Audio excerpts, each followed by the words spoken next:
Oh, it does sort of lull me off, that song. I do love that song. Okay, hello, hi, it's me, Vicky Marie. Good morning, good afternoon, or good evening, wherever you are in this crazy world we're living in. I hope you're all looking forward to Christmas. I know not everybody likes Christmas. That's what it says in that video, my Christmas introduction. It's not a great time for everybody, is it? So, but, we can just make the best of what we have.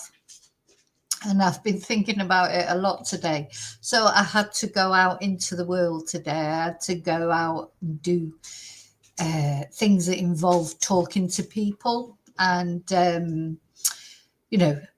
it's two people out there. It's two people out there. And, I'm just... I don't know whether it's just the older you get, though. I do remember, I think all my life I've had tendencies towards not wanting to go out and deal with people. So I go through stages of being sociable, and then I go through stages of not being sociable. And I'm quite happy just to be at home with the dogs. The joy of the dog, then that's Princess Tia. Anyway, I'm going to tell you about that. So in this video, we're going to go all over the world. We're going to look at the social media ban for the under 16s that's just come in today in Australia. We're going to have a look at that, and you can let me know whether you think it's a good thing, a bad thing, what your opinions are on it. I'm sort of up in the air about it. This part of me thinks it's a good thing, part of me thinks it isn't. But anyway, we're going to talk about it.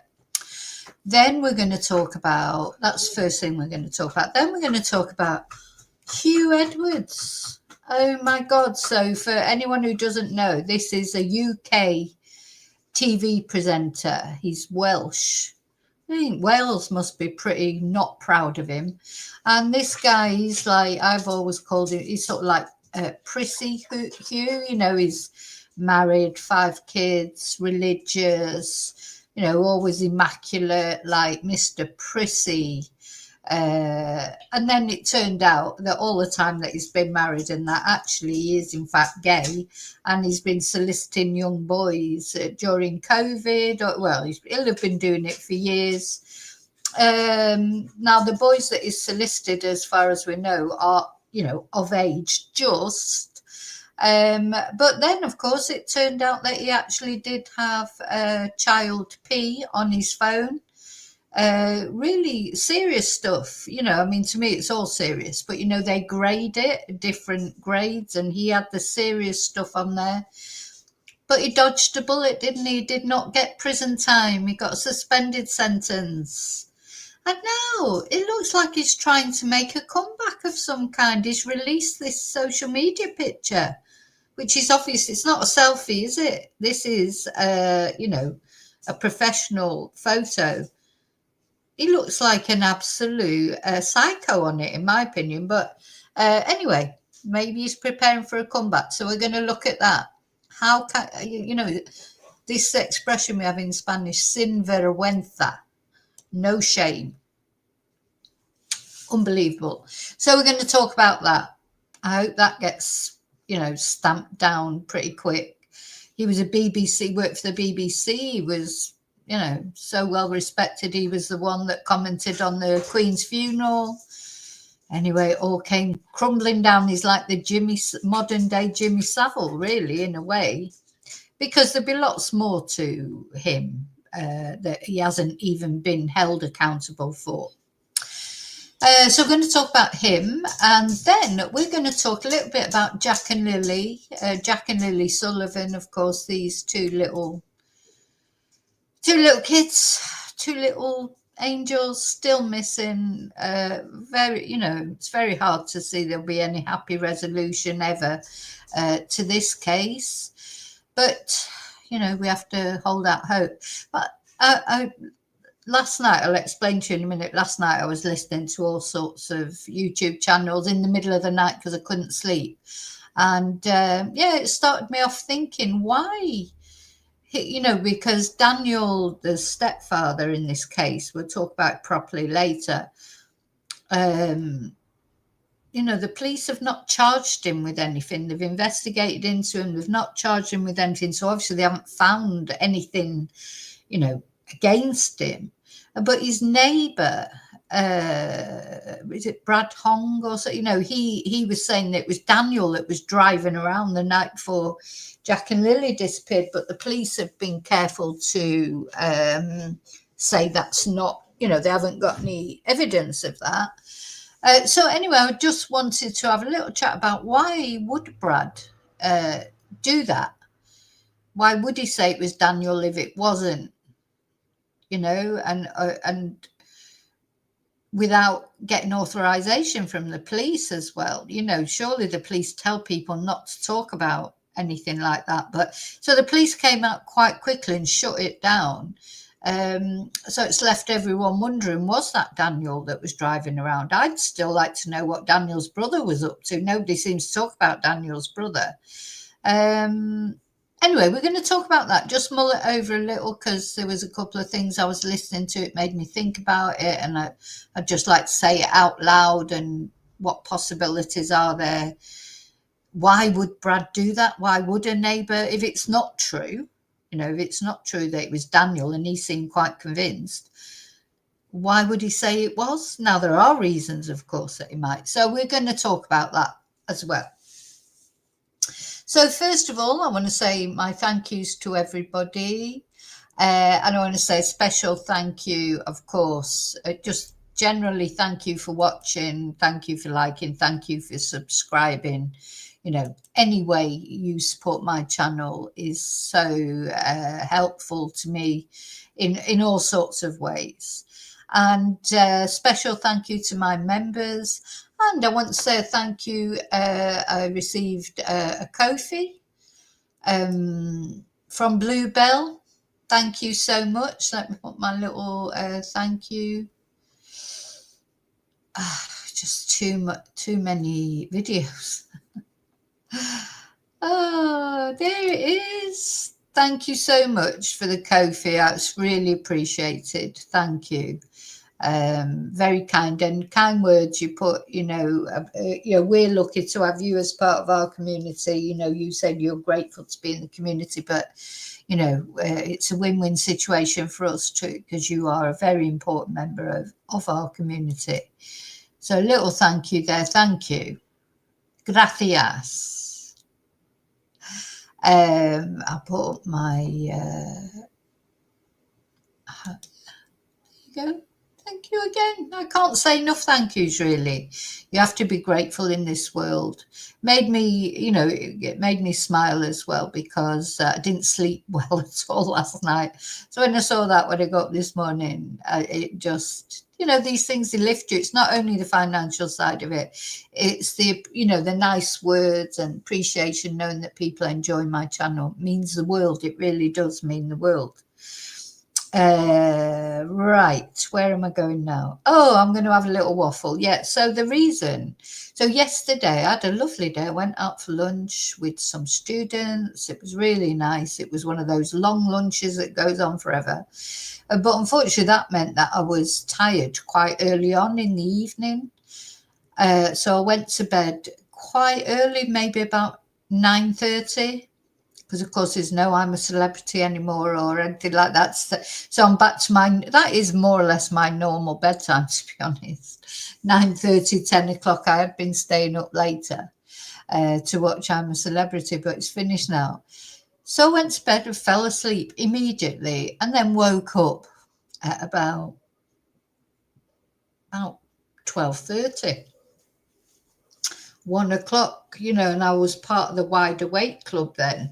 I just couldn't get back to sleep, even though I was tired. It was really odd. So, as you do, I started putting YouTube on and things, watching all sorts of videos. There's a lot I put, the rain sounds on, tried everything, all the relaxing. Anyway, I sort of gave up in the end and started playing Spider Solitaire, because you get to a point where you just think, and this just isn't happening. My eyes were still like that. I should have got up really and done a video. I should have done a video for my American viewers or Australians who are up at that time, because I'm in Spain, if anybody doesn't know. And so, sometimes it's hard to sort of catch the American viewers or the Australian viewers at a time when I'm awake. So I should have done that. But the last time I did that, got up in the early hours of the morning, I was like a zombie all day. Anyway, eventually, after about 3 hours, I did fall back to sleep about 4 o'clock, and then, of course, ended up getting up later than I normally do. I got up at 8. I think I'm normally up at 6. And then today, I was supposed to have some classes this morning, but unfortunately, they had to be cancelled because the students that they got caught up in this terrible storm, and they was coming home from somewhere by aeroplane, couldn't get home. I had 2 aborted landings. Can you imagine that? Oh my God, what a horrible experience. I hope they're at home okay now and it's all okay now. 2 aborted landings, just an absolute nightmare from start to finish. Their trip, they should have been home. And then we would have had class today. So I thought, right, I'm going to do something constructive with my morning. I've got loads of little things that I need to do, like admin of your life, just stuff things, going to the pharmacy, putting water in my car for the windscreen wipers and things, changing the windscreen wiper. One of the windscreen wipers, I've got a windscreen wiper, I just don't know how to change it over. Going and getting petrol, taking the dogs out, all these sort of basic things. So off I went with my list. Oh, that's right. I wanted to buy a ticket in the Spanish lottery for the 22nd of December, El Gordo, the fat one. So I did that. I bought a ticket. They're €20, the tickets. If you're in Spain and you want to If you want a ticket for the big Spanish lottery to take part in like Spanish tradition, they're €20 for a ticket. So quite expensive, but I think you've got a much better chance of winning than you have if you do like the Euro Million. You know, the percentages are higher for winning. Anyway, I bought one. It's just a tradition. I've never won anything on it, but because I was talking about the other day in a video, I thought, oh, I'm going to go and buy one and just see. So I picked one. So, well, you go in the kiosk thing in the shop, and there's a kiosk, and they have them all stuck on the window, and you just pick the number. So I chose a number that appealed to me. We'll see if I'm lucky.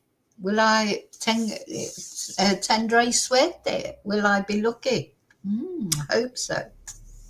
So I did that. Then I took the dogs for a walk. Then I went and got some petrol, and I bought some, water to put in the windscreen wipers. Well, you think that'd be easy, wouldn't you? I just don't do cars at all. So I bought this sort of special water that's got the cleanser in it or whatever, and couldn't get the boot open. Couldn't find out to open the boot because I don't open it very often. Forgot where the release catch was. Tried to change the windscreen wiper. Anyway, I think it's one that you've got to unscrew. So I'd Googled all these ways of changing your windscreen wiper. None of them applied to my car. And then off I went to, what was the first sort of disaster thing? No, this wasn't a disaster. Nothing was a disaster. But when you just get these irritating things happen, like when I went to the petrol station, they were filling up with petrol, like the big petrol thing was there. So I thought, oh God, I'm going to have to go to another one. Anyway, I didn't have to. They had finished, but they were like in the way. Everything was awkward, everything that I tried to do. I feel like I'm just being petty now. But the worst thing, let's say the worst thing. So I went to the pharmacy to buy things that I buy, on a regular basis, like ibuprofen, some cream that I like to use. What else was it? Anyway, so I made a list. Because if I don't make a list, I forget things. So on my list, 1, 2, 3, 4, 5, 6, 7, 8, 9, 10, 11. 11 things. Mince pies was on there. Kitchen roll. I had to buy some kitchen roll. Oh, I've got clean the car on here. That didn't get done. Though I did wipe the windows, buy some dog treats, So out of all those, I think it's 12 things. So 1, 2, 3, 4, 5, 6, 7. I did 7 of them. So there are 5 things that I still haven't done. Mince pies was one of them because they don't sell them in the normal shops. You have to go to a British supermarket. And anyway, so I walked into the pharmacy. So it's the same pharmacy I've been going to for 20 years. In my little village, there are 3 pharmacies. And I always go to this one. I asked for what I always ask for. And she said, and she brought me, now this is going to sound silly, but so I asked for ibuprofen. I always get the same one. The box is always the same. And she brought me a different box. And I said, oh, that's not what I normally have. I'd like to have the one that I normally have. And then she said, oh, no, you need a prescription now for ibuprofen. What? So I said, since when do you need a prescription? And what's annoying is they don't even say, oh, sorry, now you need, it's like as if you're thick as you don't understand that you need a prescription, even though I go there about every 3 months on a regular basis because I like to have ibuprofen in. Anyway, to cut a long story short, so it's all a load of cojones, because then even the cream that I wanted to buy, she said, oh, really, you need a prescription for that as well? She said, all these with a little thing in the corner you need a prescription for. But then she sold me the cream. She sold me the cream, and what was the other thing? There was another thing. And but she wouldn't sell me the ibuprofen that I wanted. But she sold me a different ibuprofen. You know, it's still ibuprofen, but it's a different make, or you know, I don't know, different name. So I was just like, so the boss, like the boss woman. As I say, I've been going in that pharmacy for 20 years. Maybe they've forgotten me or whatever, or maybe they're just on a bad day, or you know, they're definitely not as nice to British people as they used to be since Brexit. But I've never had this problem. And the boss woman, because I said, I've been coming here for 20 years buying these things without a problem. Why has it suddenly changed? I said, oh, well, things change after 20 years. That's what she said. And I said, well, it's not 20 years ago when I last came in to buy them. I said, it's probably a couple of months. Anyway, to cut a very long story short, won't be going back in that pharmacy again because, as I say, there's two others here. But this is what happens sometimes in Spain. What you've always done, and suddenly you can't do it. But not only that, they make you feel stupid for even thinking that you can do it. You know, as if you haven't done it for years. You know, it's just like, oh, well, you know that they don't even sort of say, oh, I know it must be frustrating because you've always bought it, but unfortunately the law's changed or whatever. It's just like, well, what are you talking about? You know. So I was like, anyway. I've got my ibuprofen, but it's not my favourite one. But anyway, it's just so pathetic. I know I'm being petty and pathetic, but do you know, I'm a creature of habit. This is what I mean. So you go out, you've got a list. I call it the runaround. You know that you're not going to get everything that you've got on your list. You know it's not all going to go smoothly. But I suppose 7 out of 12 is not bad, really. And I know things change. Why do they have to change? Why do things have to change? Just when normally things change just when I've got used to them and got into a habit. Anyway, I might win big on the old El Gordo lottery, and then I'll get somebody else to go and get my ibuprofen. Then I won't have to go and face people.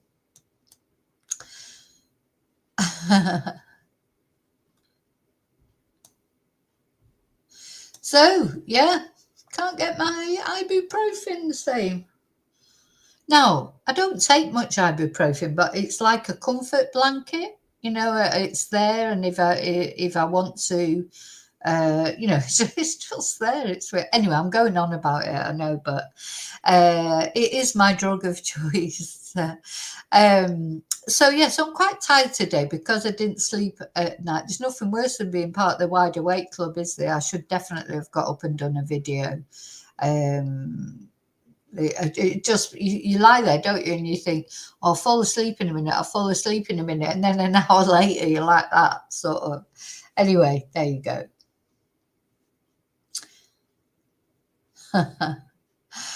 Yeah. Oh, and the people that were driving, and then when I went in the supermarket, I had to get a couple of bits from the supermarket as always. I hate going in supermarkets. Just people are annoying, and I'm probably annoying to them. I was trying to be nice to everybody. I wasn't nice to the woman in the pharmacy. I wasn't horrible. I didn't get a calendar. You know, normally they give you a calendar at this time of year when you go in the pharmacy. Well, luckily I've already bought a little desk calendar, so I didn't really need one. But normally they give you like quite a good wall calendar. I noticed the woman before me, she got her calendar. I didn't get a calendar. And before, I'd already driven off before I realised I didn't get my calendar. So I didn't feel I could go back in and get my calendar because I told them I'm never coming back in here again. So I should have just gone and said, oh, by the way, before, can I have my calendar? You know, oh dear, the world's mad in it. It's just petty things. I shouldn't get upset about petty things. I really try hard not to. But, you know, I just fail miserably. I think they're tests from God. Whenever God ever sends me a test, I always fail miserably. Hi, Bluebell. So I'm coming into the chat now. Hi, lovely lurkers, I should say. First. Hi, lovely lurkers. Sorry about the waffle. Hi, replay crew. Hope you're all having a good day. Like, I can't even say a better day than me. It wasn't a bad day. It was just just irritating, but I knew it was going to be. So I was actually like about an hour and a half doing all these little errands, you know, like all the, and I'm glad I got most of them done. So I'm glad, really. I'm glad I did it. I'd like to get my windscreen wiper changed, but anyway, I will do that. So thank you so much. Hi, Bluebell. Thank you so much for the Ko-fi, as I said earlier. It's much appreciated. So the holiday, oh yeah, because you're coming into like the summer and that, aren't you? Down under. Holiday makers are arriving, and it's obvious on your walks, and you dislike all the people around. Terrible, isn't it, really? Hi, Joanne. Yeah, glad you caught the live. It's good to see you. Hi, Maria. In Spain at the moment, Joanne, it's just gone midday. It's 4 minutes past 12. Hi, David. Hi, Shane. Oh, my God. Hi. Mwah. I can't say the same for you, I'm afraid.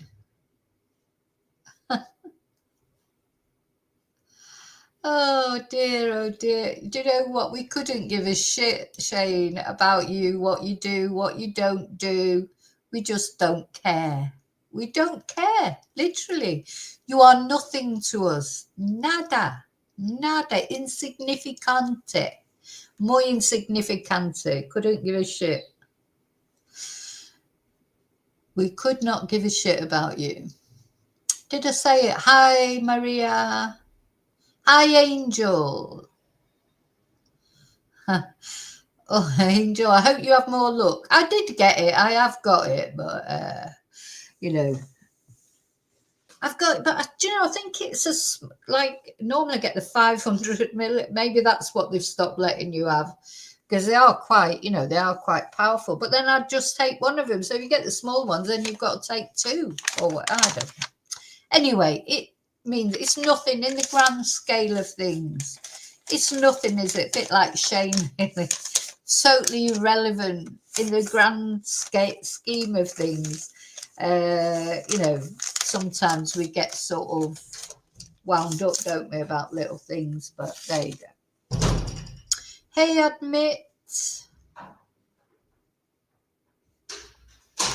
So, first of all, we're going to talk about this social media ban in Australia. What do we think of it? Let's have a look what the Prime Minister had to say. So it's come into effect today, hasn't it? So it's anyone under the age of 16.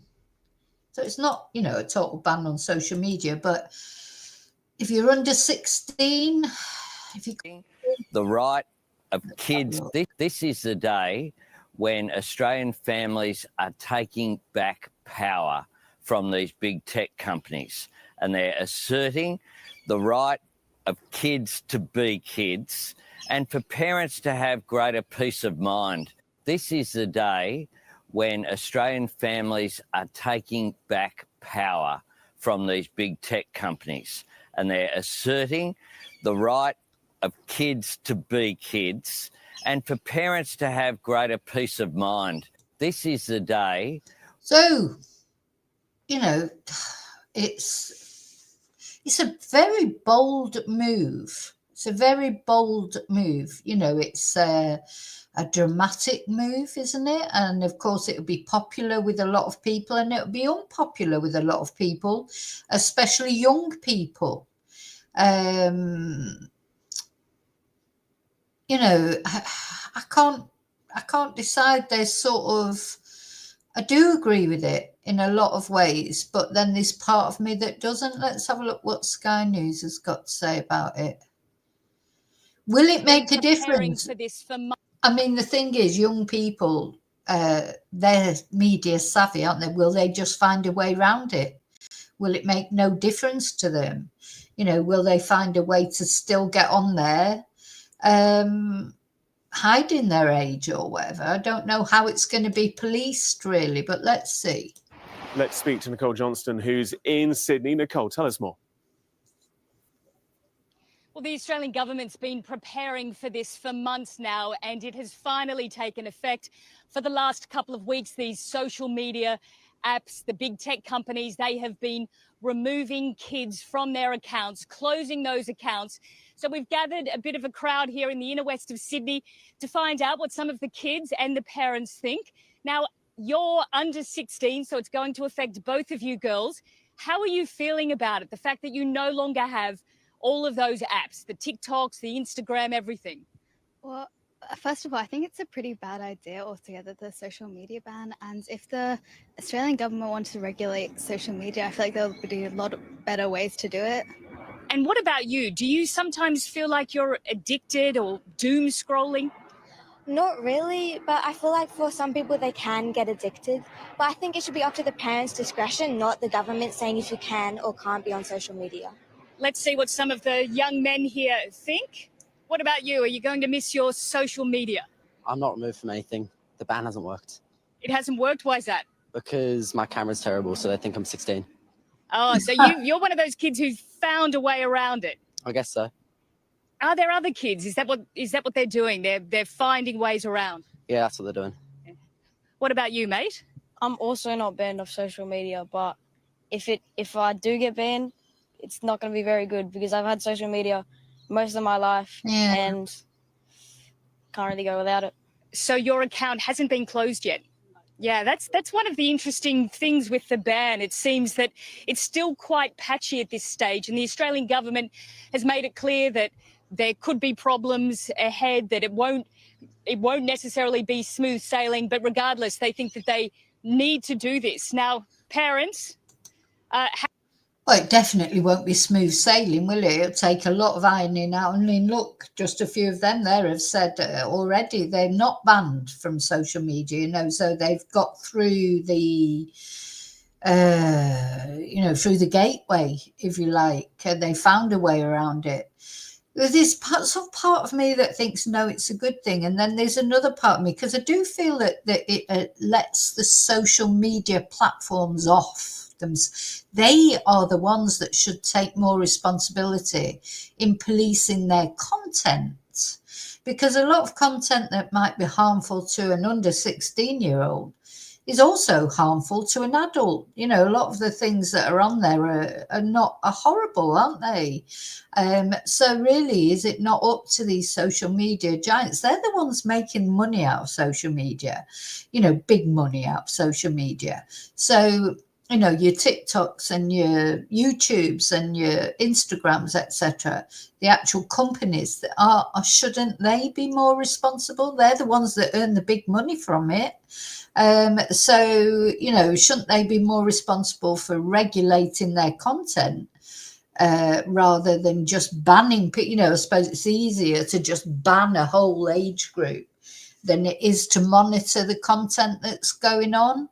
And I never understand it, because as I think I said in a post, every time I put up a video about the Epstein files, it gets demonetized, or it's definitely, it might get, when I appeal against it, sometimes it gets allowed then, but often it doesn't.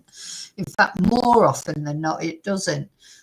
And I think, why is that? Because, I don't put anything, I don't talk about anything really near than, I don't go into gory details about anything or go. So, I don't really understand how they judge, and some of the things I've seen on TikTok that just flash up at you before you've even, and the same on X, to be honest, flash up at you, suddenly you've seen it and you can't unsee it. Shouldn't that be dealt with more? But I don't know. Anyway, let's see what the parents have said. How are you feeling about it? Is this a sense of relief? Will there be as many battles in the evening? I'm not so sure. I mean, it's not a true ban. They can still access some of the accounts. They just can't have their own accounts. I'm full of admiration, actually, for the government making a step and trying to regulate a little bit, because the big tech giants are not regulating themselves, and they do exactly what they want. Yeah. So no matter how it plays out, I'm quite pleased that they're trying. And I think it's kind of a social experiment to see what happens next.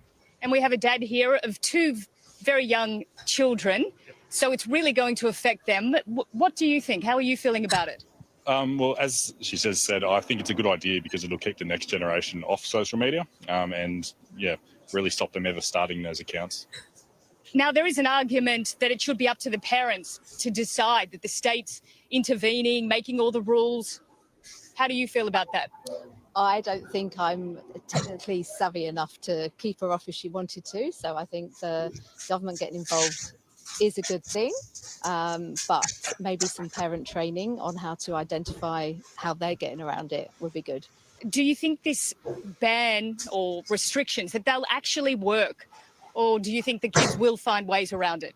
Oh, they'll absolutely find ways around it. And, whatever we ban or it gets banned, it's just got another one's going to pop up and they'll find some other way around it. I think it's really good that we're starting the conversation about just what the impact of social media is. Whether or not we can get kids off it, whether or not we can stop the use of it is different. But we're talking about it now. We're actually saying, oh, wow, look what the big tech companies are doing. At least we're starting to have that conversation. So that's probably the best thing about it. As a parent, have you been really... That was a good point, wasn't it, Meg? Because at least it's created a conversation, hasn't it? And people will be talking about it and it will be being tweaked, I suppose, as time goes on, see how it works. It's going to need some looking at. It's not just, oh, they banned it and that's it and that's the end of it. So I think that was a good point. It has caused a conversation. Worried about your children's access to social media and addiction, online bullying? There's always been bullying. It makes it obviously a lot easier when it's some anonymous person on the other side. But, are we worried about it? Same as everything, you've got to sort of look after your kids. You've got to let them sort of grow, work out what they're doing. So I don't know if we're worried about it specifically for social media, but, as a parent, you're always worried about your kids in one way or another. Well, plenty of parents are worried, which is why the Australian government has taken this extraordinary action. They've been spruiking it today, talking about it being a world first. It's well known that there are countries around the world, from Denmark to New Zealand, Indonesia, Malaysia. They're all looking at Australia's social media ban, considering adopting something similar. Yeah, everybody will be watching it, all the other countries around the world, because they've all got problems, haven't they, with online bullying and these, young people taking their own lives after going on these sites and things. And, the world will be watching, won't they, to see how it works out. And if it does work out okay, I think it will spread. So I think it will definitely spread if it goes well. So, yeah. And I was thinking that last night, but having said that, there are these good things about, sorry, I was reading the chat and presuming there are good things. So I was trying to get sleep and I can listen to those relaxing, calming meditation type things. I do like listening to those things. I wouldn't like it to be, I wouldn't like to not have it, but then I'm not 16, am I? I mean, we didn't have it. And the thing about the online bullying, I think, most people get bullied, don't they, children? I was bullied terribly at school, but at least I suppose you couldn't. I think the difference now is, people are bullied on their phones, and their phones are with them, in their bedroom, in their homes. They've got their phones with them and they're getting this vitriol. It's not like, they can't escape from it, I suppose. I don't know, or is it, I personally, I suppose it's how you deal with bullies as well. I just, there's bullies going into the workplace and, bullying, it doesn't stop when you leave school, does it? So, life's hard, isn't it? Life's hard, I think. So yeah, Bluebell, it was supposed to be banned in the USA, but Trump decided not to ban it. But somebody American is supposed to buy it, but I don't think anybody has bought it yet. Of course, it was conjecture that it might be Elon Musk. Oh my God, you know, how many, oh dear, I'd rather have the Chinese in charge of it. You know, and yeah, they could, that's a good point. Admit they can use VPNs. You know, there are ways around bans and things. You know, maybe. Oh, David's only addicted to my channel, and I admit that's nice. Yeah. It is addictive. It is addictive. Yeah, admit your daughter. Yeah, I think it's, you know, it's, what's the word? It's just, everybody is. I mean, you imagine, even really just going back maybe 10 years, would everybody have been walking around with a phone in front of them? You know, even when you're walking around the supermarket, people are talking into the phone. They can't even go to the supermarket without looking at their phone or talking, you know, into it, or, you know, and that is the way of the world. There's no, I think it was you, Bluebell, said that is the way, you know, you're not going to change that now. The world, that'd be like saying, oh, you know, banning the cinema or something. You know, people go to the cinema now just because they didn't go years ago because maybe the cinema didn't exist or whatever. But now it's here, and it's here to stay. I think my personal opinion would be regulate it better. Not ban it, not for anyone really, but regulate it better. So, like, you know, I do think it's the responsibility of the big conglomerates, because they make fortunes out of it. They're the ones that are earning millions from social media, you know, billions, in fact, not the YouTubers or the TikTokers or whatever who are earning maybe a little bit, except the really big ones. You know, they might be earning a little bit of money from it, but the ones that are earning the most money are the conglomerates that own it. You know, make them more responsible. That would be my personal choice, would be to make them more responsible for their content. You know, you shouldn't, as I say, a lot of the content that young people, they worry about for young people, I wouldn't like to see. I mean, I've noticed at the moment, you know, there's a lot of influencers and that are like painfully thin, like they've just come out of Auschwitz. That isn't a positive body image. You know, if they think showing people who are too overweight is a bad image to show, but oh my God, I've just, some things that I've seen, and I say they just pop up.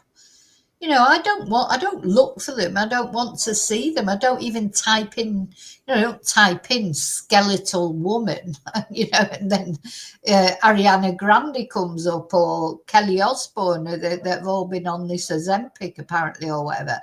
I don't look for it, and up it comes, and I find it really sort of upsetting, to be honest, because I don't see in what world that can be attractive. But they obviously doing it because they think it makes them look more attractive.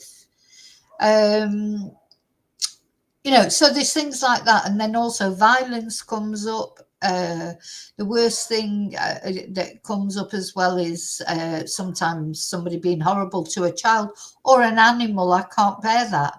Sometimes a video will come up, you know, and it may be from an animal charity or a children's charity, you know, to help prevent abuse towards animals or children. But I don't want to see it. I'm sorry, I just can't, because that can upset me for so long. It takes me so long to get over it. I can't stop thinking about it. There's still things that I've seen years ago that have popped up on social media that I cannot get out of my head.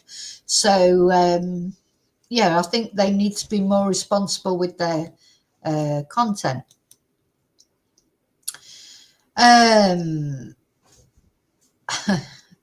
Yeah, exactly. Yeah. Oh my God, Bluebell, you're massaging someone. They've got their phone in their hand. Oh my God. But they're not really relaxing, are they? If they're, not really you know, when I have a massage, and I've done a massage for ages, but I love having a massage. That's your time to just forget all that, isn't it? You know, unless you're waiting for something urgent or whatever. And I've asked, it's a bit of a long story, but you know, if I know that somebody in my family or whatever is going through something or waiting for a result of something, and I am waiting for that message, you know, an urgent message or an important message, but not just generally. Do you know what I mean? It's like you can have an hour without being on WhatsApp to someone unless it's about something urgent. I don't, you know, I love having a massage, and you just disconnect from everything. That's the point of it, isn't it? But anyway. The thing is, people, what's the word? People will do what they want to do, won't they, at the end of the day? We have sort of now got this. I would not like to not have social media. I've got to admit, when we had that day when all the electricity went off, it was awful, because you don't realise till you've got no electricity that everything revolves around. So you're thinking, oh, I'll just Google that, or I'll just do a video, or I'll just look something up on my phone, or I'll just message such and such. And like, oh God, I can't do any of it, you know. And you do feel lost, like a spare part. But of course, years ago, and I think I said the other day in a video, and I think it's very true, your punishment years ago, if you were naughty, were like when you were a child under 16, would be your parents wouldn't let you out, wouldn't let you go and call for your friends. Now your punishment is, you know, the punishment that you'd have is to not let you stay in and make you go out. It's ironic, isn't it, really? And now it'd be, you can't get them out of the bedrooms, you know, whereas years ago, it'd be like you just always wanting to go out, and you'd get told you were grounded, wouldn't you? You're grounded. You can't go out. You can't go, you know, this weekend you've been naughty or whatever. You can't go around to your friends or whatever. You can't play out. And now your punishment is you can't stay in. Ah, dear me. Oh, Marie, you don't do WhatsApp. But the thing about WhatsApp is good, to be fair, because it's free. You know, years ago, using your phone, messaging and that used to cost a fortune. And of course, I don't know where WhatsApp makes its money from. You know, that's a bit worrying, because I think they probably are collecting all our data and everything. Because WhatsApp is completely free. There's not even any adverts on it, is there? And, you know, I could WhatsApp you in Australia free of charge. You know, I can do a WhatsApp call, a video call, free of charge. You know, when I first came to live in Spain, it used to cost a fortune to ring back to the UK or whatever. So, yeah, I like WhatsApp. I use it a lot. I use it for work. You can make groups, you know, for WhatsApp groups, like for the students. I don't like too many WhatsApp. You know, sometimes people make a WhatsApp group, you know, because it's a Wednesday or whatever. You know, I don't like that. But yeah, I think the thing about WhatsApp sort of revolutionized everything, and it's only messaging, really. It just made it free, didn't it? So, but as I say, how does WhatsApp make its money? I have no idea, because there's no adverts on it, not on mine anyway. So, of course, with the others, they make their money from adverts and things, and trying to get people to become members, or, you know, the usual sort of like get them to go into the higher level, etc. But, you know, WhatsApp can be helpful, I think. But it's like everything else, isn't it? You know, everything's okay in moderation. It's like, you know, it's okay if you have, you know, I don't know, a spliff here and there, but it's not okay if you're just smoking it constantly from the minute you wake up to the minute you go to bed. It's okay if you're having the odd drink here and there, but it's not okay if you're just drinking, you know, every day. You know, if you can't exist without drinking. It's only like any other addiction. And I do know people are addicted to video games as well. They're addicting. And in the end, you know, that's the only thing that matters. So even when they're out and about, all they're thinking about is getting home to their video game and playing on it again. You know, all these things are addictive. So we'll see how it goes. We'll keep an eye on it. And yeah, if you're watching Replay Crew or at home or whatever and not joining in the chat, please let me know your comments. I'm really interested to see what people think. Parents and, I mean, there's probably nobody watching me who's under 16. I hope not anyway, because I do put my videos out as not for children. But, you know, it makes no difference, does it, really? They can access them. But, yeah, what do you think, especially parents? What do you think? Do you think it'll make your job easier? Do you think it'll cause conflict? Personally, I do think it'll make your job easier, because it's not a conflict when it's like, oh, well, that's the law, isn't it? You know, it's a conflict when you're having to tell them they can't go on it and take away their computer or take away their phone. But if the social media is just taken away, then really maybe that removes a bit of conflict. I don't know. You're still laughing at the Kagana. Yeah, I'm gonna go to one of these Belens and try and find it and video it for you to have a look at. I think they're obsessed with pooing in Spain. It's like, fancy doing that. And it's funny because I was telling a couple of my students about it, and they said, oh, yeah, we went last year, and we said, what the hell is that? What's that man doing? Because they didn't know, you know, about the tradition. But, oh, God. Oh, dear, oh, dear, oh, dear. You know, it is a crazy world, isn't it? It's a crazy world that we're living in. And you know, sometimes I love Spain so much, and it's very quirky, Spain. You know, they used to have that sort of saying Spain is different. It's certainly different. It is quirky, but that thing about the cagane and also the log, you know, like we have what do they call it? A Yuletide log. Oh no, not in Spain. In Catalonia, they have the poo log. It's just el cago tío. You know, they're just obsessed with poo. Oh, Maria, you've bought a macaw, talking macaw. Oh my God. Yeah. That yeah, those birds, they are incredible, aren't they? They are. Oh, it's a toy. It's a toy, not a real one. Oh, you know, they are parrots and that. And they live for years, you know. It's like, talk about a dog is for life. Well, a parrot definitely is for life. They live for years and years, don't they? And they get attached to people. Anyway.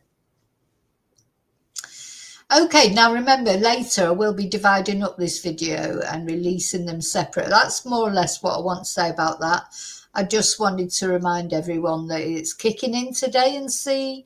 I mean, I have a lot of Australian followers, so let me know what your experience with it is. Have you got young children, you know, and you're having a problem already with it? Or do you think it's brilliant because it's taken a decision off you, you know, that you don't have to make? So now we're going to talk about Hugh Edwards. Oh, my God. Oh, my God. So, for those of you who don't know, so Hugh Edwards, let's have a look at him or his new photo. I don't know if he's just known in the UK or if he's known all over the world. I don't know. He's actually Welsh. I think Wales was always so proud of him, you know, and they'll be gutted with what happened. You know, because Welsh people, they're very proud of their nationality, etc.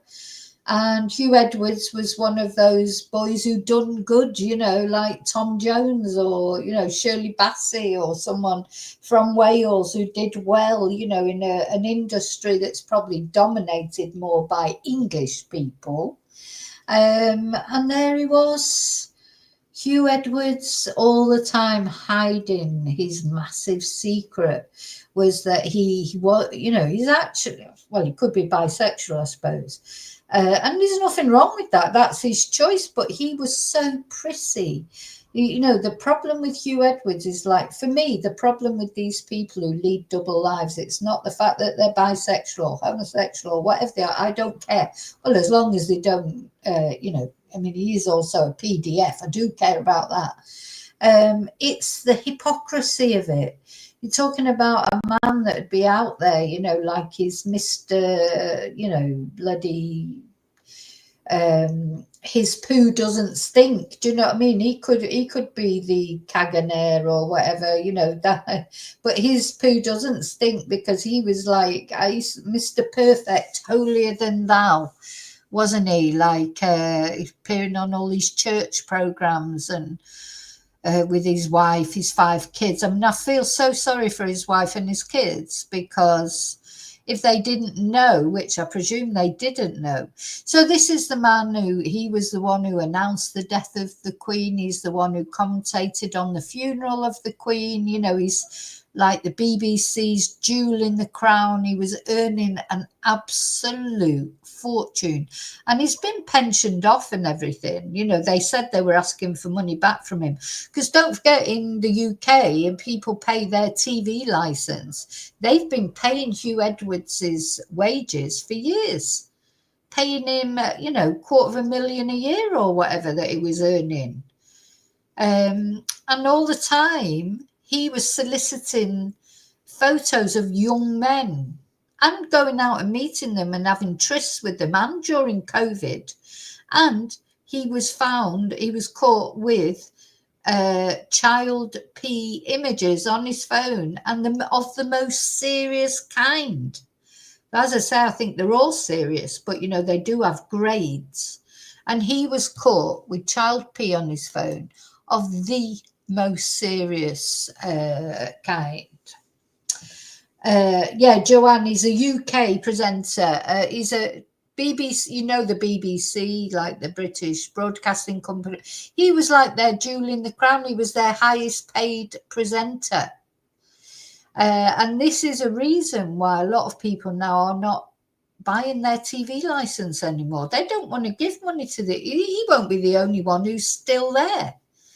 You know, there'll be other people that have not been found out yet. You know, there's been so many, isn't it? I mean, obviously the most notable one was Jimmy Savile, but Russell Brand. You know, there's been so many cases. I think in TV in general, because of course over on ITV, Philip Schofield, he was the other one, another hypocrite. Just, you know, anyway, so what's worrying everybody at the moment? Well, so he's released this photo. He's just released this photo. So he went to court. Let's have a look at him at court. So it's not that long ago. He was in court and he pled guilty. He pled guilty. So, you know, we're not saying, you can't think he didn't do it. He pled guilty, didn't he? So he did do it, but he didn't get any prison time. I mean, this is unbelievable to me. He was not actually imprisoned. You know, you or I, or our father, our brother, our uncle, nephew, son, if they did something like this, what he did, they would be in prison. What's so special about him? Why couldn't he go to prison? So, ex-broadcaster sentenced for possessing indecent images of prison. So this of children, sorry. So this was 16th of September 2024. Former BBC news presenter Hugh Edwards has been possessed. I think he was possessed. Has been sentenced for possessing indecent images of children today. Edward, 63, was sentenced to a 6-month jail sentence, suspended for 2 years at Westminster Magistrates Court after pleading guilty to 3 charges of making indecent images of children. Making indecent images of children. And a South Wales police investigation into another adult male who has now been sentenced for similar offences. I bet he went to prison. Do you think he went to prison, the other person? Identified they were in communication via social media with Edwards. WhatsApp chat between the male and Edwards was sex in nature, and it also showed that Edwards was giving him gifts and money. Within the chat, yeah, because he had he was giving away hundreds of pounds to these young lads or young men because he could afford it. You know, when you're earning £250,000 a year from the BBC licence payer, you can afford to pay off young men for explicit images. So within the chat, there were numerous sexually explicit images, including 41 indecent images of children. 41, and he's never served a day in prison. Claire Brinton of the Crown Prosecution Service said, accessing indecent images of children perpetuates the sex exploitation of them. Yeah, you know, people saying, oh, well, somebody sent it me. Well, you should report them. Somebody sent me an indecent image of a child. I would be straight to the police. Immediately. I wouldn't be saying, oh, no, don't send that. Just straight on the phone to the police. You do not keep them. And he kept them on his phone as well. He's a vile man. He's vile. And he can try and reinvent himself as much as he can. But, oh, my God, that'd be like Jimmy Savile reinventing himself. Of course, Philip Schofield tried it, didn't he? He did that thing on the desert island or whatever. But, you know, it's finished now. It's over. Accessing indecent images of children perpetuates the sex exploitation of them, which has deep, long-lasting trauma for these victims. Things, if he would have gone straight to the police might have been able to find these victims. The CPS and Metropolitan Police were able to prove that Edwards was receiving illegal images and videos involving children via WhatsApp.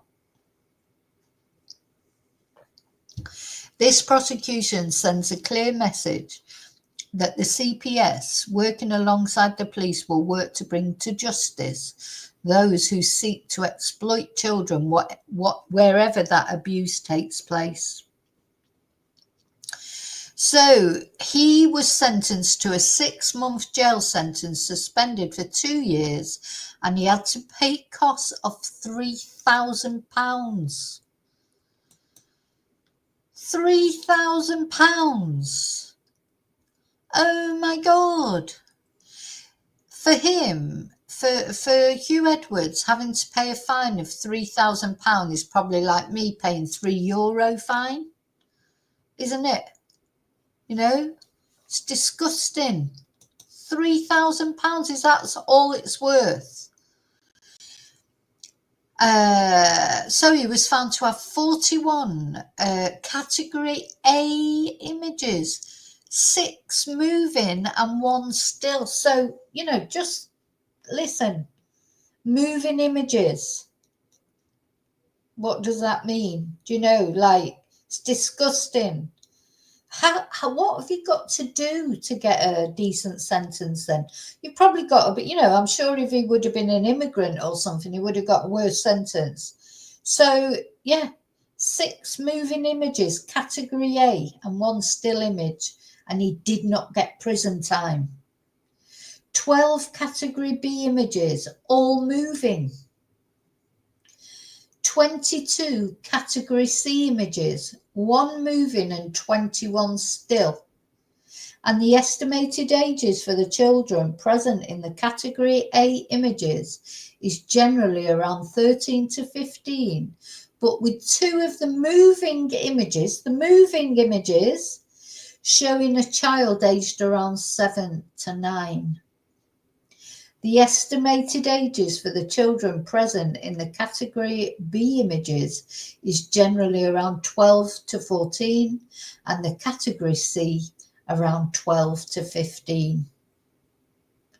You know, it's like an assault on the senses, isn't it? Even to us. 6 moving images, category A. And all the category B, the 12 category B images were all moving. So what does that mean, moving? So that it's actually like child P, you know, they're doing something. Not, I'll say not just a photo. Photo's bad enough, but moving images. You know, we've got to let that sink in. We've got to remember, you know, I'm going to plaster that all over the internet, I think, because you know what? We cannot forget what this man has done. And then he got a suspended sentence. Suspended. Why? Why did he get a suspended sentence? So the furore, and the reason why I'm talking about this today is because suddenly this picture has popped up. He's put this on his Facebook post. Now, wouldn't you? I mean, he's been lucky to get away with what he's got away with. He's a very wealthy man still. Why couldn't he just keep his head down? You know, if you pardon the expression, you know, why is he... How dare he put a professional photo of himself? You know, this is not a selfie. This is not something, you know, for his friends and family. This is like he's trying to say something. He's saying, I'm back. I'm a total twat, psycho, predator. Now you can see it, can't you, in his eyes as well? He's got them eyes as well. The eyes being the window to the soul. I'm a total twat, predator, but I'm coming back. I'll be back on your screen soon. I mean, what is he get? Who would touch him? Who would touch him? You know, and he'd be still doing it. You won't think for a minute that he's not still having sex with young men. That's what he does. He likes doing it. He loves it. He's not going to stop doing it. I presume he hasn't got any child P on his phone anymore, but he'll still be out there looking for young men. Aye. Do you know, just, yeah, well, apparently they're fuming. The parents of the, you know, it wasn't a child, was it? The one that sort of brought it all to a head, again, if you pardon the expression. He was of legal age. I think he was 17, which it's not illegal to solicit photos of a 17-year-old. But, you know, the parents, in the end, they went to the BBC, didn't they, and said, you know, this is happening. And the BBC said they would deal with it. And then the parents saw him on an award ceremony show accepting an award. And that's why they went to the newspapers. And good, I'm glad they went to the newspapers. I hope they got paid a fortune. You know, look at him. How dare he stand there looking all sort of holy? He's such a sanctimonious prick. He's like, I'm better than you. I'm holier than thou. You know, yeah, I had child porn on my phone, but hey, doesn't everyone? Good God. Anyway, I just wanted to tell you about that. Now, let's have a look at the... Is Hugh Edwards coming back into public life? Why doesn't he just get, you know, they've got no, as I say, this expression in Spanish, sin vergüenza, they've got no shame. You know, you'd think he'd just want to lead a quiet life now, wouldn't you? And just stay under the radar. You'd think he wouldn't want to be, you know, you wouldn't think he would want to be in the public eye again. So, as you can see here, like when you Google it, I only put in, is Hugh Edwards. I was going to put in making a comeback and all these came up. Yeah, you know, they're in all the papers are talking about it. Let's have a look at this. BBC staff bewildered by PDF Hugh Edwards' apparent comeback bid. I mean, what? Come back to do what? What's he going to do? I just don't get it. Oh, for God's sake, why can't they just let you read the article? No, I'm not paying for it, so there you go. Yeah, a comeback. What planet is vile Hugh Edwards living on? This is Alison Pearson in the Telegraph.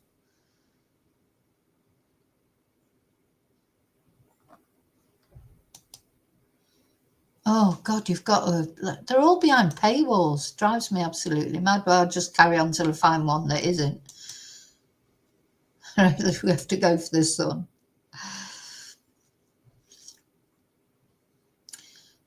So, more than 400 people who have backed smirking paedophile Hugh Edwards on Facebook were last night blasted by campaigners. Former colleagues are amongst those to like or comment on the black and white snap he posted.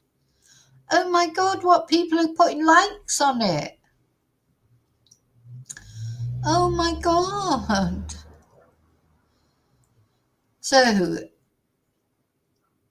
I just can't believe it. So his Facebook portrait showing him with designer stubble and half smiling sickened child protection charities and senior politicians. Oh God. Oh, he's sanctimonious twonk. I tell you what, if you were Welsh, you'd be ashamed that he was from your country. So commenting on his new Facebook pals, Marilyn Hawes, CEO of Freedom from Abuse, said, these people should be ashamed of themselves. He's sitting there smirking, thinking he's won. He's shameless. Yeah, sinvergüenza. Oh my God. So among more than 400 who showed support for him are ex-BBC crime reporter Ben Ando, who liked his post. And BBC Wales's former head of music, Mike Longley, fawned, the way the corporation treated you was and still is a disgrace. What fucking planet are these people on? Miss your awesome style of work. And Plaid Cymru politician Terry Davis wrote, you're worth the world, Hugh. He insisted he was not supporting him, but made contact to start a discussion. And he told The Sun last night, there's people out there hooked on P and led down the wrong path. Oh my God. Hugh's one of these. This is not normal porn. This is child P. That is not an addiction. That is sick, predatory. How could he say that? Church figures. Oh, what a surprise. Church figures, including Lloyd Lewin-Jones, a priest in Cardiff and a university professor of ancient history, are also backing Edwards. Oh, you wouldn't think anyone from the church would be supporting a PDF, would you? Oh, how strange. Edwards got 6 months jail, suspended for 2 years for accessing the 41 child abuse images, 7 in the worst categories. Come on. Let's watch this video. I just can't believe that people keep reporting. Just can't believe it.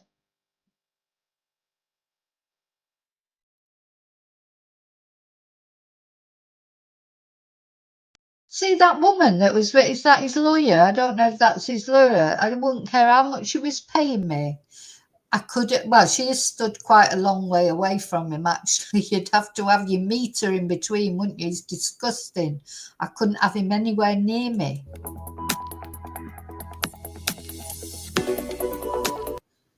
So the investigations have cost the BBC more than £1.3 million, and then they wonder why people don't want to pay their TV licence.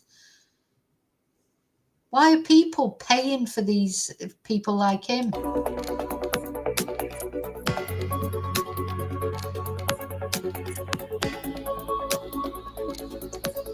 And this is another one, isn't it? This DJ. I don't know much about this case. DJ, is it Tim Westwood? Yeah. Another one. Yeah, he's got the eye. Look at his eyes. Do you know what? I should work for the big. Oh, sorry, I've left the photo. You probably couldn't see it. Sorry. Yeah, look at his eyes. I should work at the BBC. I could interview these people I'd know as soon as I looked at them. You look at someone with eyes like that, you think, no, forget him. Don't take him on.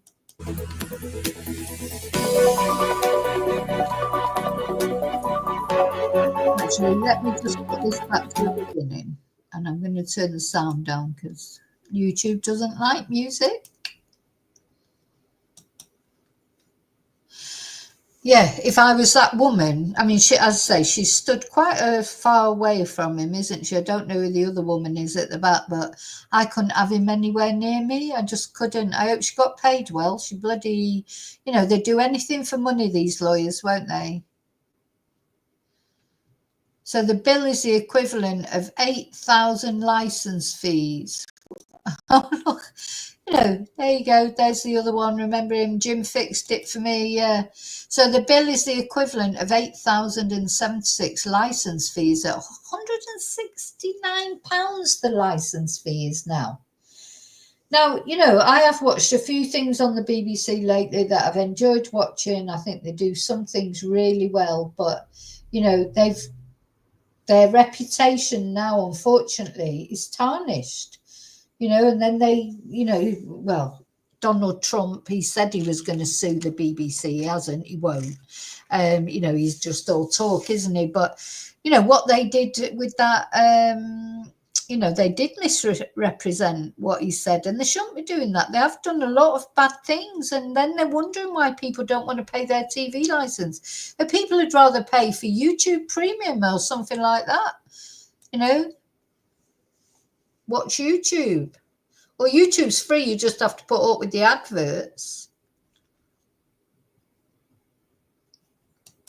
So in 2013, they spent more than £5 million regarding, and he never got his justice because he was dead before anyone spoke up against him. You know, big friends with the royal family, big friends with everyone. He was like running the BBC, running around. He had his keys to Broadmoor, his own keys and things. You know, it's absolutely breathtaking. And these things only come out after people die. Makes you wonder, doesn't it? Maybe when Hugh sadly dies. I mean, I won't wish death on anyone. I don't mean that. But what will come out? More things, probably.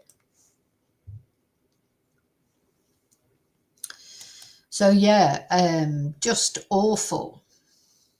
There he is. Mr. Prissy, Mr. Perfect.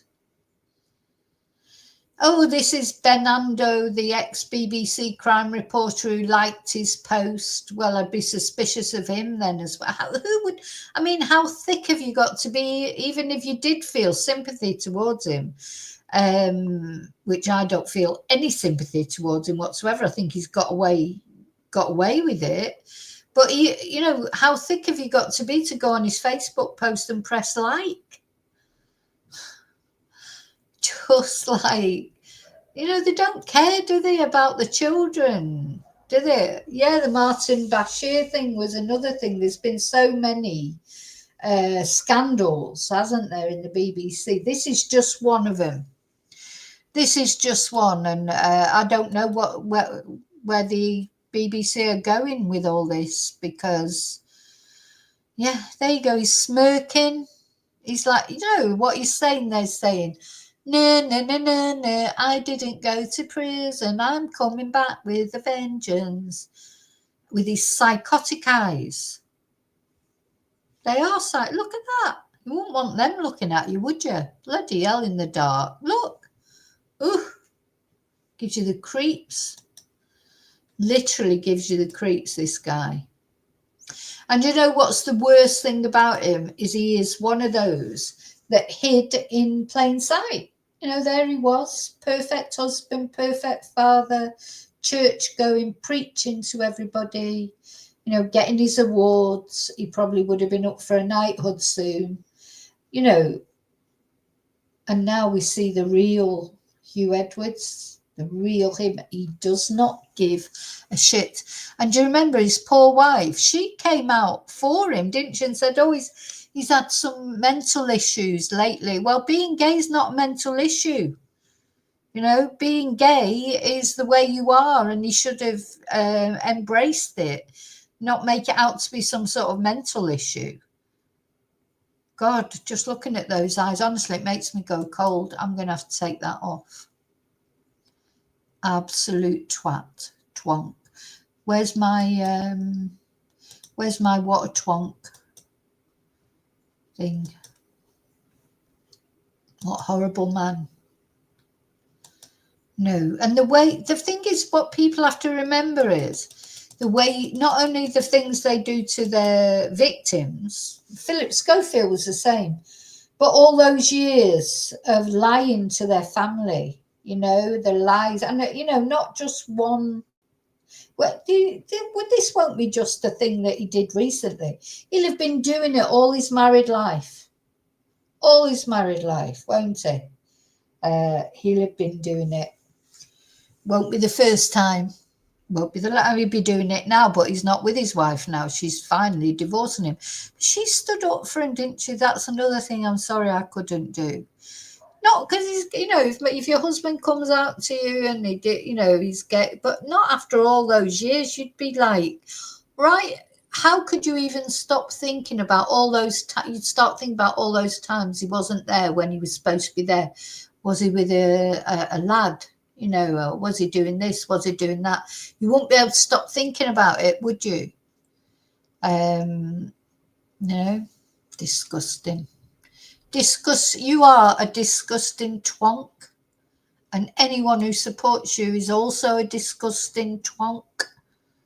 And right-minded people will not support you. You know, he should be ashamed of himself. It's like he's proud of it, isn't it? He should be keeping a low profile. That's what he should be doing.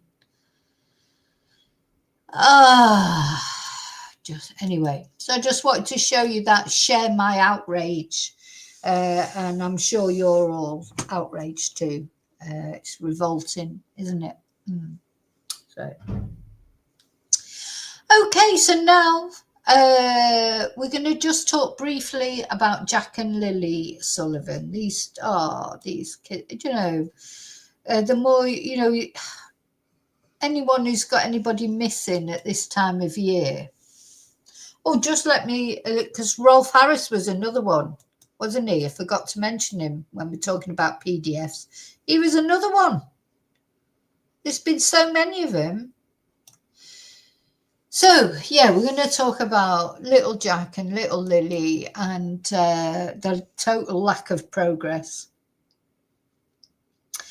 No, so this, for those of you who don't know, so this happened in Nova Scotia in Canada.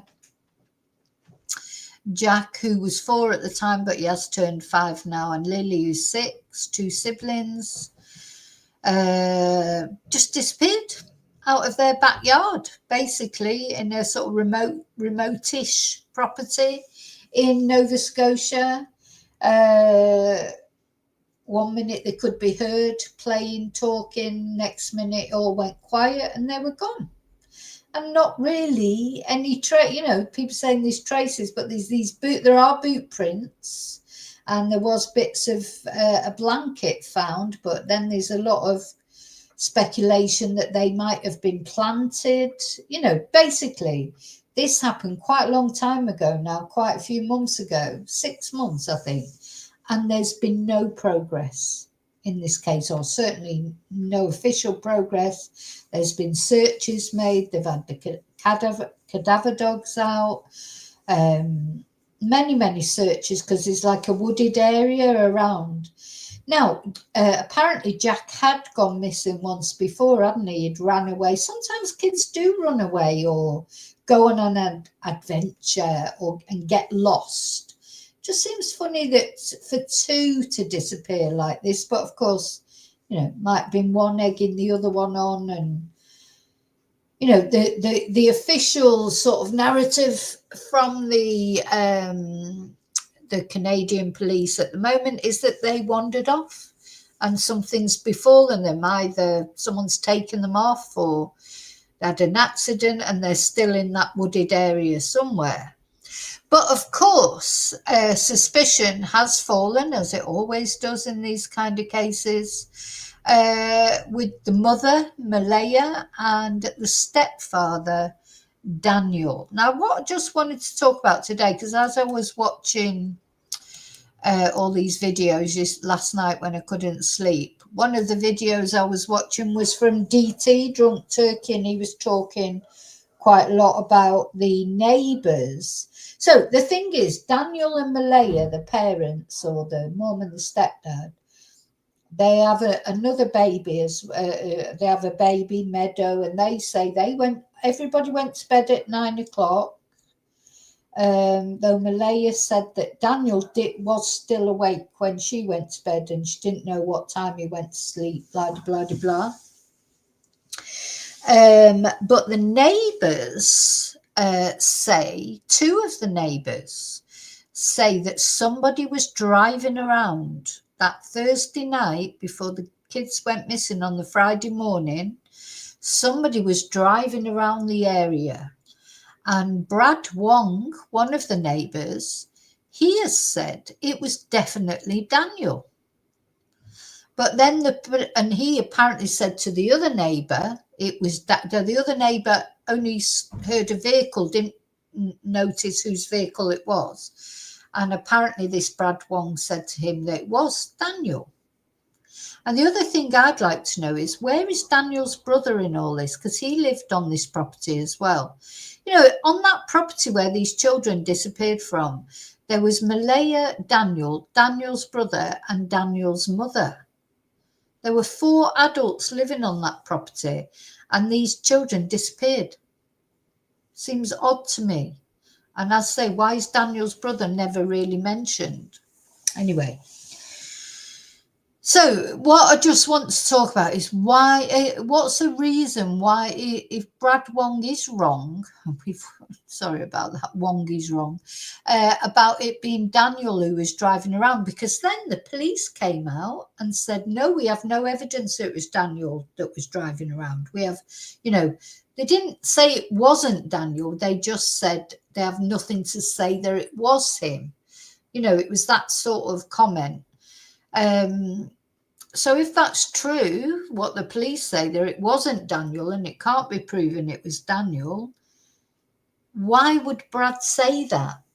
You know, this is my question, is like, why would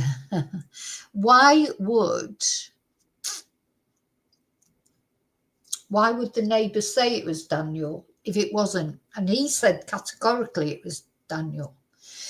So I got thinking about it, and there are, you know, what happens sometimes in cases of missing people or even murder cases.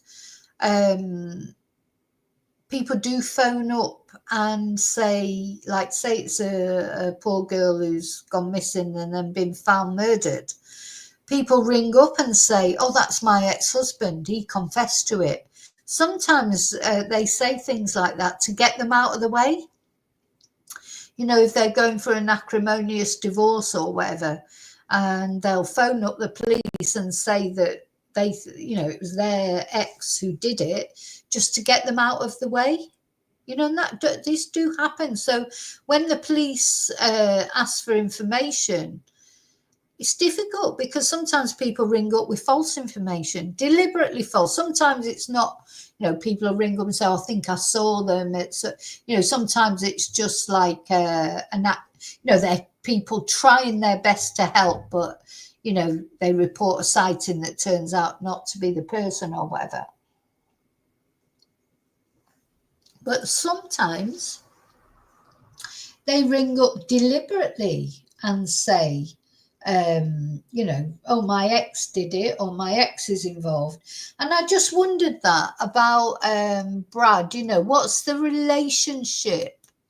What's the relationship between the neighbours?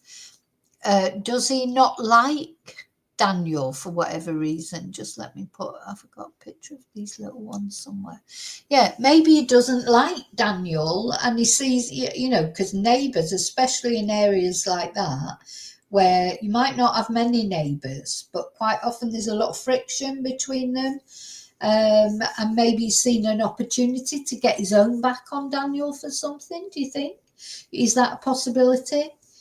So it'd be like if you want your neighbour taken away because you don't want them to be your neighbour anymore, for whatever reason, could be all sorts of reasons. You might have fallen out with them. Is he just trying to stir things up so that Daniel gets into trouble with the police? Or does he think it was Daniel? Or maybe did he actually see there it was Daniel? This is what I'd just like to know. What is behind this? What is behind this? If it's not true, as the police say, that they can't confirm it was Daniel who is riding around the area, and there's two neighbours say they heard it, but there was Brad who said definitely it was Daniel, but the police are saying no, we've got no evidence of that. So why would Brad do that if it wasn't true? You know, do you see what I mean? It's something, it's niggling at me. Why would he say that? Is he got a grudge against Daniel and he's just trying to stir things up for him?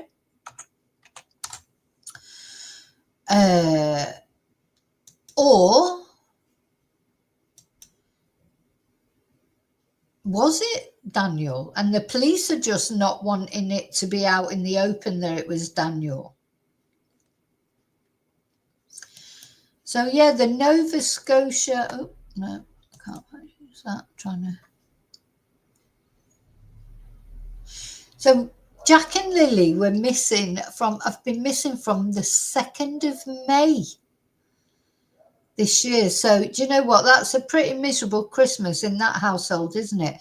Now, the other thing that DT was saying last night in his video was that he'd heard, or someone, you know, these are all rumours, like nothing's confirmed, that Malaya was getting help.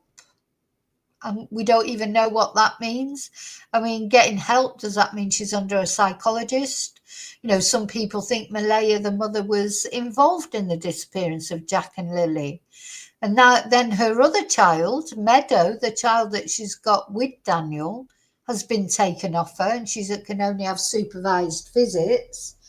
So you're talking about, that's going to be pretty rough, isn't it? You're talking about, you know, someone that in April this year, a woman who was the mother of 3 children,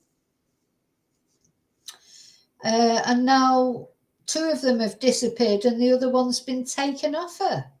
So I wouldn't imagine any way or another that she's in a very good mentally, you know, very good mental state, really. And according, you know, I've looked at their Facebooks and things, you know, it seems like last year they probably had a nice Christmas, you know, or it looks like it. Of course, you can never tell on social media, can you? Let's have a look if I can find the photos from Christmas last year. So it's so very sad, isn't it? I mean, these 2 little kids, it doesn't seem likely that they are still on this planet. I can't see how they can be unless they have actually been abducted, you know.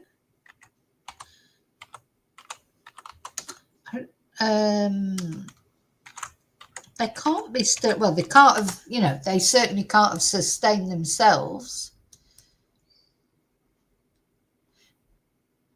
Now, well, she hasn't updated her Facebook since July, but I just want to show you last year's Christmas on there.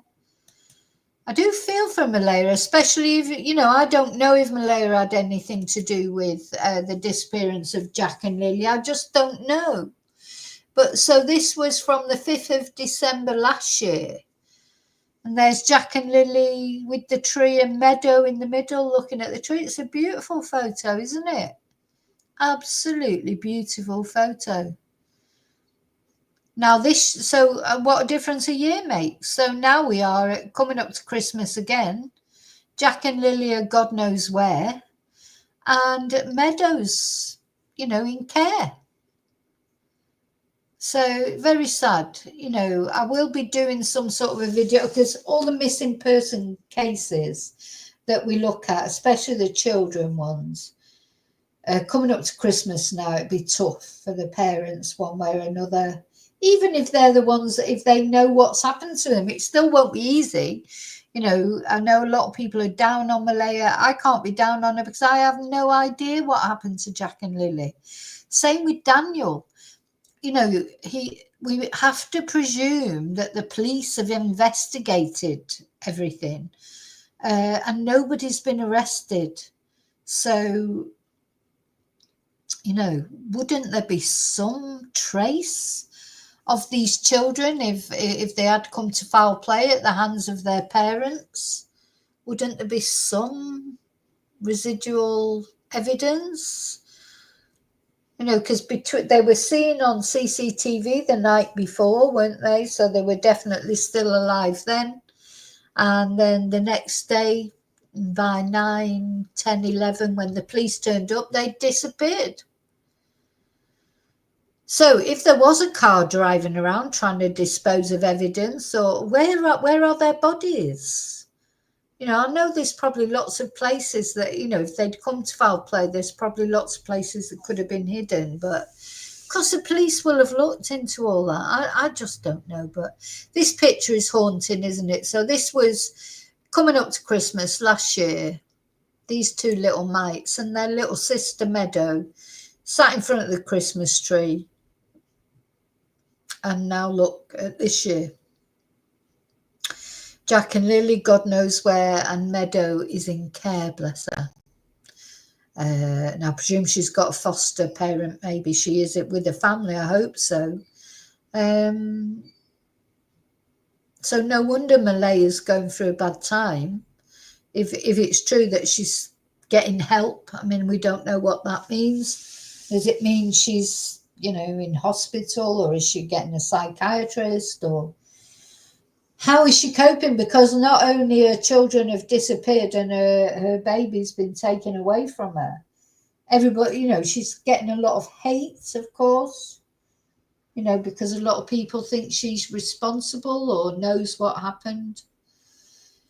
So, yeah, very sad. But anyway, really what I wanted to talk about was what I've talked about.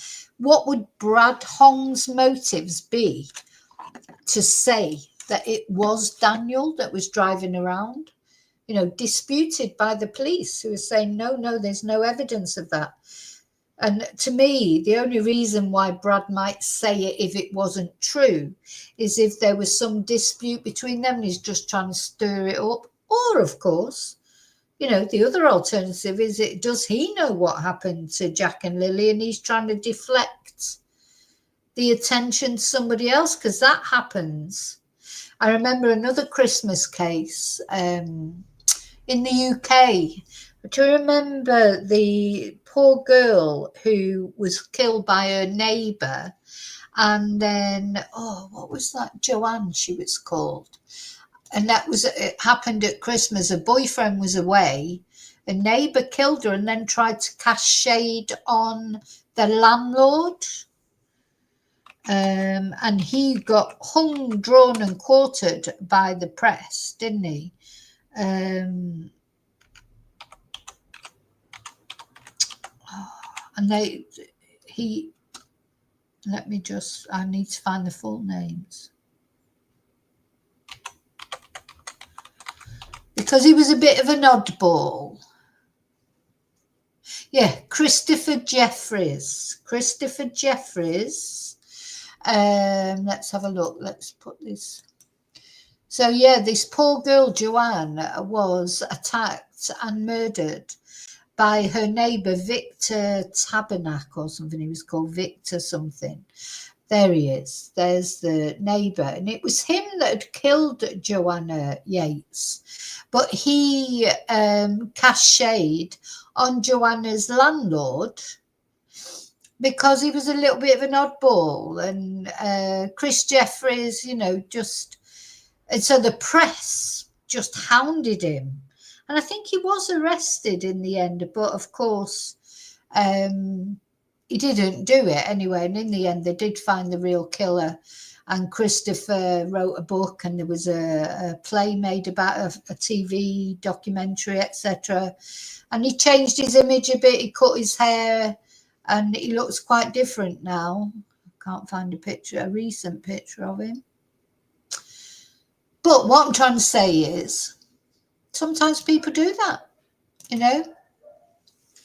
When they're the perpetrator, they try and make it look like somebody else has done it, don't they? So is that what Brad Hong's done? I don't know. I have no clue. Honestly, Jack and Lily's case is such a mystery, a bit like the Gus Lamont case, which there is no more information about. I've checked up on that this morning. Absolute mysteries that children can just disappear with hardly leaving any trace. Can't imagine it. But now here we are coming up to Christmas. Just awful for these families, isn't it? Okay, so that's what I wanted to say. I'll be back really soon. I might have actually done something with my hair by then. Thank you so much for watching. I'll see you really soon in the next video. We'll have a few candles, I think, because although Jack and Lily officially, you know, are not dead, but you can't see it being any other way. But hello, baby. Look, the dog's come up now. She knows. So, yeah, for Jack and Lily, who else? So all Hughes victims, candles, prayers. That's all we can do. We can't do much, but we can pray. We can pray, can't we? So, and you know what? Doesn't do any harm, does it? Might not, you know, make a difference in a lot of ways, but it definitely doesn't do any harm. So I'll see you really soon in the next video. And until then, just putting my little Christmas things up. May your God go with you. Thank you. Oh, it helps if I actually press end, doesn't it?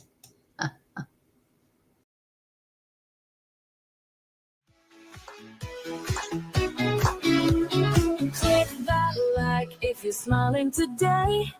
Give a follow to help spread the play.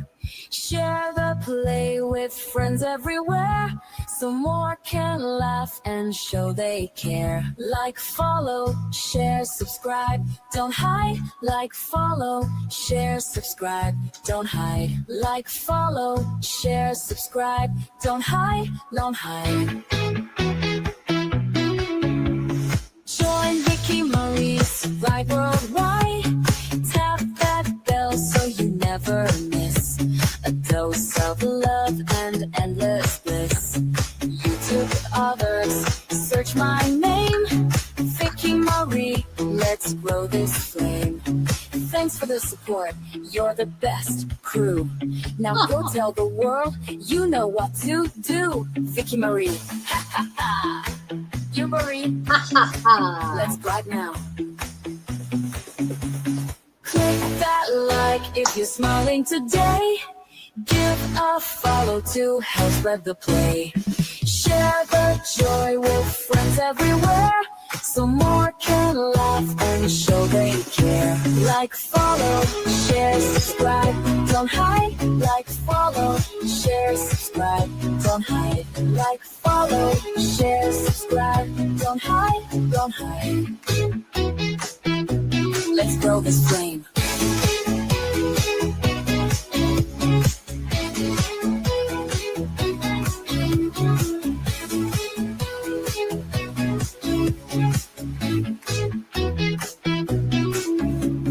Click that like if you're smiling today. Give a follow to help spread the play. Share the joy with friends everywhere, so more can laugh and show they care.